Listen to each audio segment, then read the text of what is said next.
¿Qué tal? Les habla Jorge Gestoso. En el programa de hoy, los retos de México con otro notable invitado, José Gandarilla, investigador de la UNAM, directamente desde San Luis Potosí.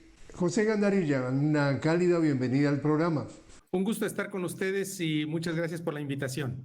José, 1 de octubre asume la presidencia de México. Por primera vez una mujer, Claudia Sheinbaum. ¿Cuáles son, en tu opinión, los mayores retos que le esperan? Se trata de un hecho inédito, ciertamente. Es la primera ocasión que tenemos una mandataria en el país, además con un caudal de votos muy significativo, cerca de 36 millones de votos, con un porcentaje de votación muy elevado, incluso más elevado que en la elección del presidente actual, Andrés Manuel López Obrador, lo que le permite contar incluso con la posibilidad de la mayoría calificada en el Congreso. Perdón, José, y con más de 20% de ventaja sobre ella, sobre la segunda. Claro, el bloque opositor no logró estar a la altura de las circunstancias y tuvo una diferencia considerable, inusitado incluso en las cuestiones de otras elecciones en otros países. Adelante, porque simplemente para dejarle a la audiencia de que esto ganó por paliza. Sí, fue una diferencia muy significativa y eso va a expresarse también en la confrontación que haga el nuevo equipo de gobierno, que ya está siendo anunciado, con relación a los retos que enfrentará la administración de este año hasta el 2030. Particularmente tiene que ver con un entorno internacional altamente conflictivo, como sabemos que está el mundo atravesando diversas crisis, guerras, y la relación con el que pueda emerger como el mandatario de los Estados Unidos en las próximas elecciones de noviembre, que si se me permite el pronóstico, enfrenta una situación muy peculiar y quizás pueda regresar al gobierno Donald Trump, con lo cual pues sabemos las actitudes de ese mandatario, incluso con las mujeres, y todo el conjunto de triquiñuelas y mentiras con que suele manejarse. Entonces, el reto a nivel internacional será significativo por el lado de Estados Unidos y también abriendo el abanico de las relaciones internacionales con otros países, con otras zonas del mundo, y a nivel interno, pues consolidar los avances del proceso denominado de la Cuarta Transformación o humanismo mexicano.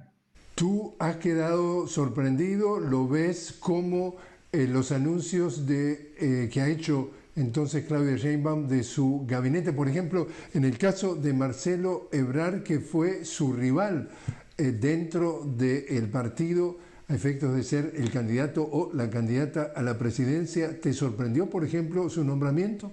No es sorpresivo, es una negociación posterior, digamos, que restañe las heridas de la confrontación interna, un primer momento de disgusto, incluso coraje por Marcelo Ebrard, por no haber contado con las preferencias en las encuestas, pero después incluso él estuvo en posibilidad de ser coordinador del Senado de la República.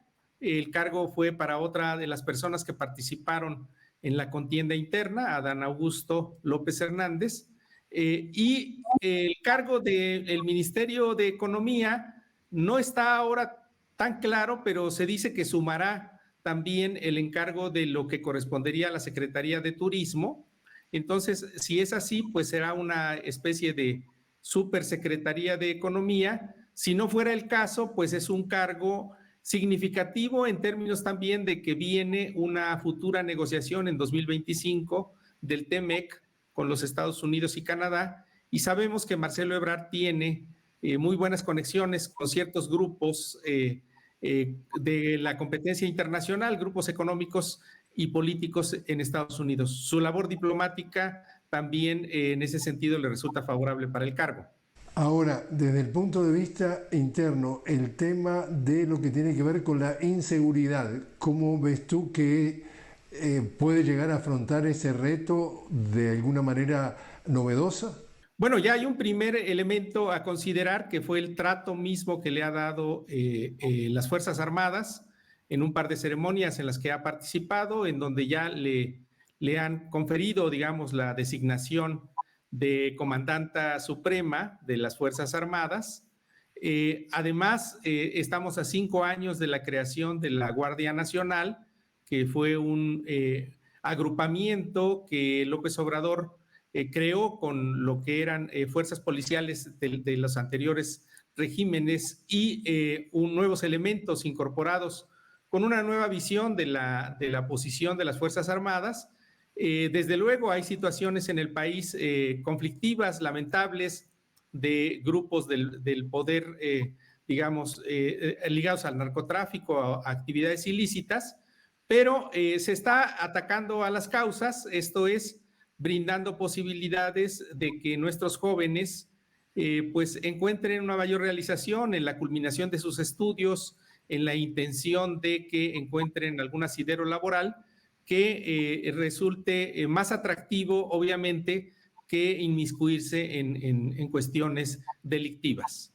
Y hablabas tú de lo que es tener como vecino de al lado a un gigante como Estados Unidos, que tiene nada menos que 3.000 kilómetros de frontera común con México, y entonces el tema migración del lado mexicano o inmigración del lado de Estados Unidos ha sido y sigue siendo un tema candente para México, pero todavía más caliente entre la campaña electoral de Estados Unidos y sobre todo con un Donald Trump que sistemáticamente ha llegado a descalificar a la inmigración en general como el veneno que envenena la sangre de los Estados Unidos y por supuesto de mexicanos y de centroamericanos y de latinos. Ha dicho cualquier disparate en cuanto a insultos y descalificaciones. ¿Cómo piensas que eventualmente puede desarrollarse ese tema cuando se reúnan las dos partes? Sí, el estado de la democracia en nuestra nación vecina del norte es lamentable, aunque ella se presente como el garante de la democracia a nivel global. El síntoma del estado democrático de esa nación, pues puede uno verlo retratado en parte del debate hará una semana que tuvo lugar entre Biden y Trump. Por un lado, Biden, aduciendo que se encontraba enfermo de un resfriado, tuvo episodios casi en los que estaba dormido o de mucha distracción, y Trump incurrió en las mentiras y los disparates, barbaridades que mencionó. Bueno, una de las más brutales, cuando Biden está defendiendo las cuestiones de la interrupción voluntaria del embarazo, de avances en esa ley.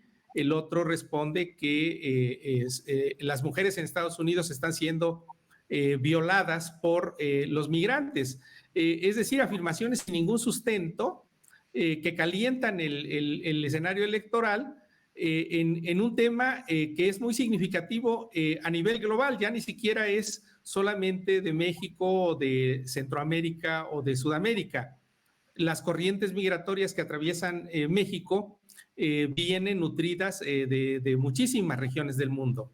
De hecho, cuando estalla el conflicto en Ucrania, hubo también colectivos de personas de esa nación que atravesaban por México hacia Estados Unidos. Entonces, ¿cómo podría encontrarse ante ese problema pues un horizonte de solución? Ya no digamos una solución.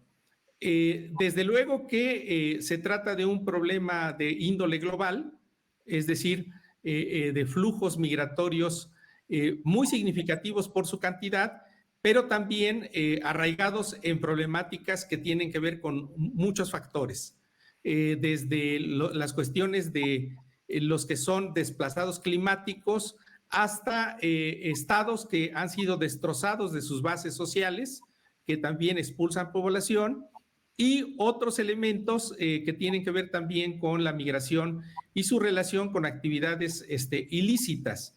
Entonces, López Obrador mandó una señal o un tipo de política que sugería que era la aprobación de ciertos fondos por parte de Estados Unidos para apoyar labores que ya lleva y desempeña México en ciertos programas que intentan que la gente busque oportunidades económicas en sus propios sitios de residencia. Por ello es que López Obrador impulsó en el sureste mexicano uno de los polos de desarrollo más fuertes, intentando, y de hecho lo está logrando en cierto sentido, por ejemplo, en la construcción del denominado Tren Maya. Hay cerca de 35,000 guatemaltecos que trabajan ahí. En el programa de Sembrando Vida también hay, pues es un fondo que se otorga a habitantes de Centroamérica. Entonces, López Obrador no pedía algo que estuviera muy fuera de las posibilidades. Si los Estados Unidos están destinando decenas de miles de millones de dólares, más de 40,000 millones de dólares para los conflictos que están fuera, él pedía un fondo del 10% de eso que pudiera ser administrado de una manera pública y transparente y que permitiera de alguna manera paliar esas necesidades económicas, al menos en las naciones centroamericanas, que son las que experimentan este flujo de manera más conflictiva y dramática. El dinero no aparece o no está en las cantidades que se necesitarían. No lo han, obviamente, oídos sordos a esa proposición y por el contrario, pues Donald Trump está pensando en esas cantidades, pero para seguir con su aventura de ampliar el muro y demás políticas que ya ha sugerido y que no solucionan el problema. José, te invito a hacer una pequeña pausa. Estamos hablando con José Gandarilla directamente desde San Luis Potosí sobre los retos de México al llegar a la presidencia, la nueva presidenta electa Claudia Sheinbaum. Ya regresamos.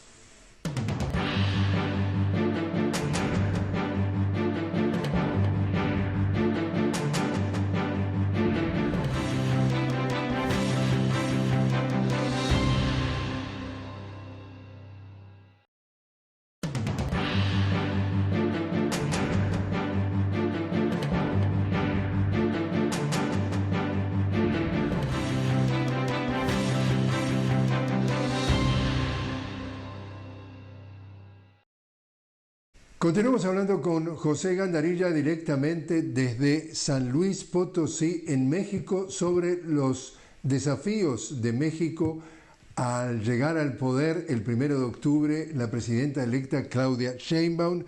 ¿Y cómo ves tú las relaciones con el resto del mundo, ya sea a nivel comercial y a nivel de integración latinoamericana, José? Pues aparece un panorama muy interesante para quien será el encargado de las relaciones internacionales, el canciller, el futuro canciller, que fue el ex rector de la Universidad Nacional Autónoma de México, el doctor Juan Ramón de la Fuente.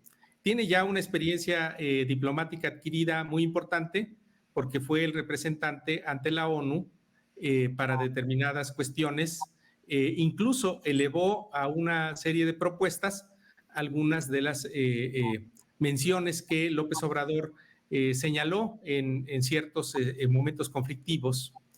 Fue uno de los pocos viajes, recordemos que López Obrador hizo muy pocos viajes fuera.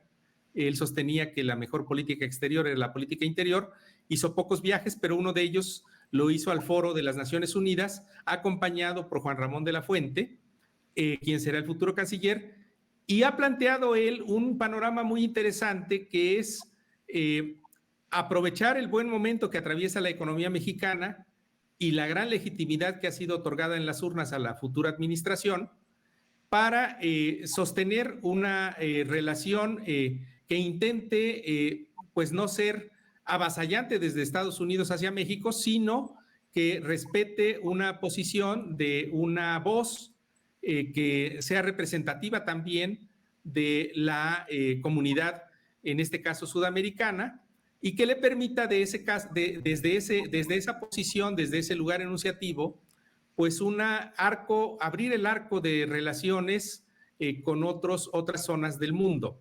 Esto es, los proyectos que están en el sureste mexicano en particular el corredor transísmico, que es una línea de trenes para distribuir mercancías que atraviesen por el Golfo de México hacia el Pacífico, pues ya resulta atractivo también para ciertos países de Europa en términos de la exportación hacia el sudeste asiático, y en ese sentido tiene que abrir México el panorama o el arco de posibilidades de sus relaciones internacionales. En el caso de China o de Rusia, también se plantea un escenario interesante.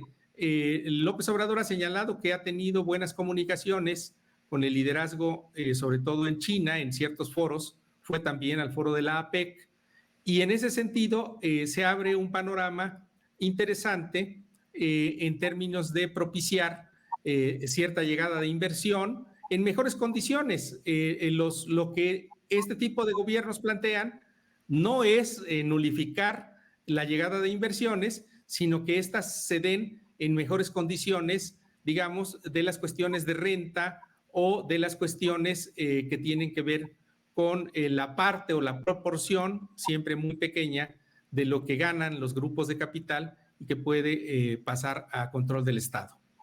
Estábamos viendo que en días recientes el expresidente de Colombia, estamos hablando de también secretario de UNASUR, dio una entrevista a Ernesto Samper en donde advierte del avance del fascismo en América Latina.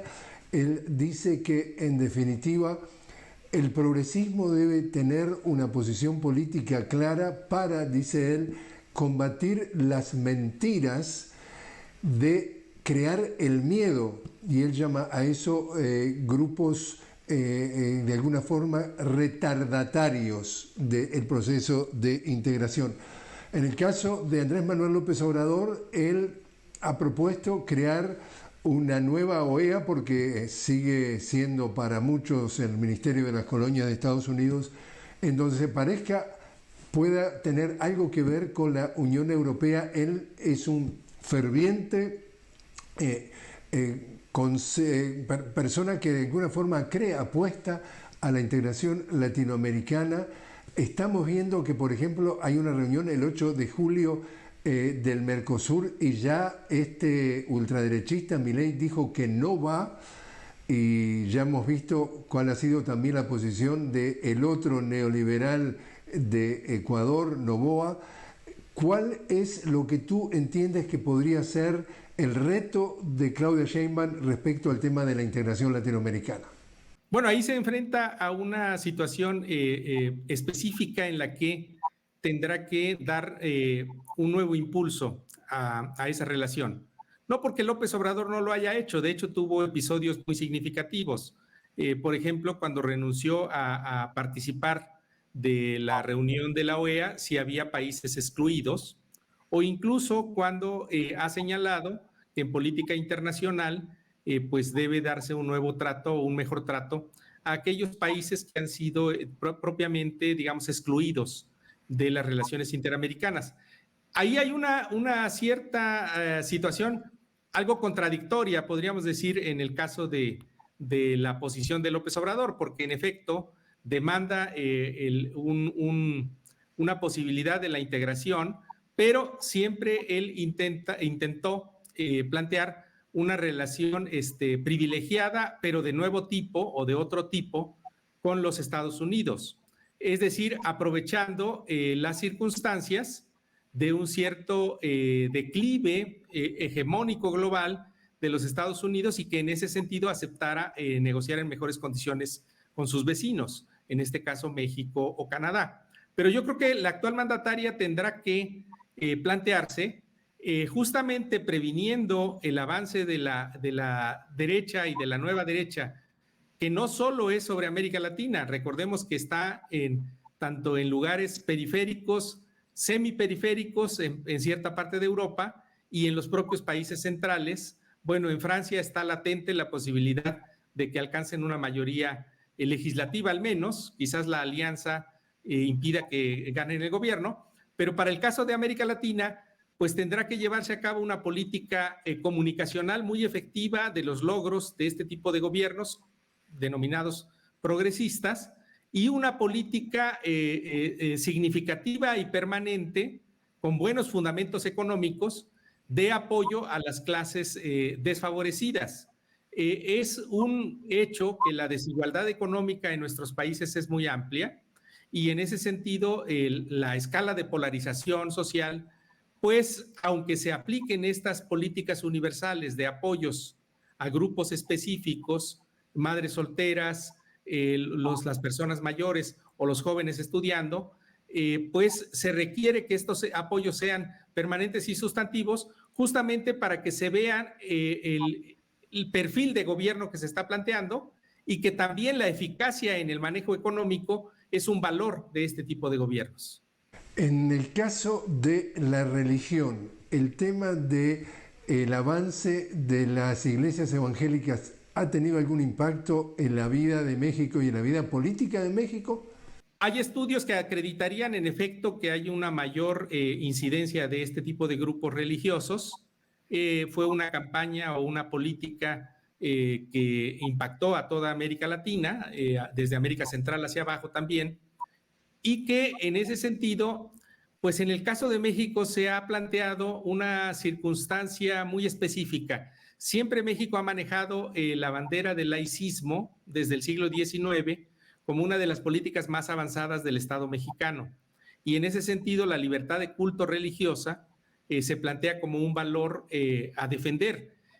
Por esa razón, este tipo de grupos sí están presentes. De hecho, López Obrador siempre ha hablado de un conjunto. De hecho, por eso está molesta la Iglesia Católica con López Obrador, en cierto modo, porque abrió el abanico de comunicación a todas las fuerzas religiosas, pero tratando de propiciar esta idea de que la labor de la religión es justamente atender a los problemas del pueblo de Dios y en ese sentido a los grupos más desfavorecidos. Para terminar entonces, José, el presidente Andrés Manuel López Obrador ha declarado, digamos, o ha calificado, digamos, su política de gobierno como la cuarta transformación. Y por lo menos la retórica es que entonces Claudia Sheinbaum va a construir el segundo piso de esta cuarta transformación. ¿Qué tú esperas que se podría, o es que sea realista esperar que alcance México al final de su mandato? Yo creo que va a tener durante su mandato posibilidades de sostener la estabilidad económica del país.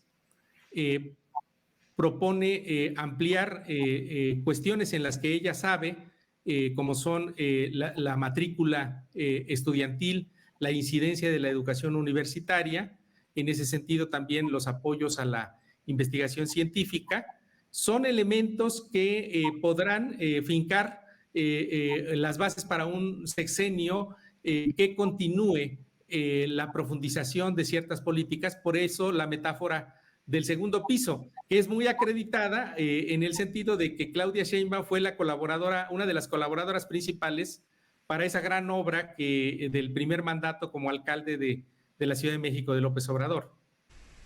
Y ella también fue precisamente la alcalde o la jefa de gobierno de la ciudad, una ciudad que con su conjunto tiene unos 25 millones de habitantes y le dio, digamos, las credenciales para tener la autoridad para poder manejar este tipo de gobiernos.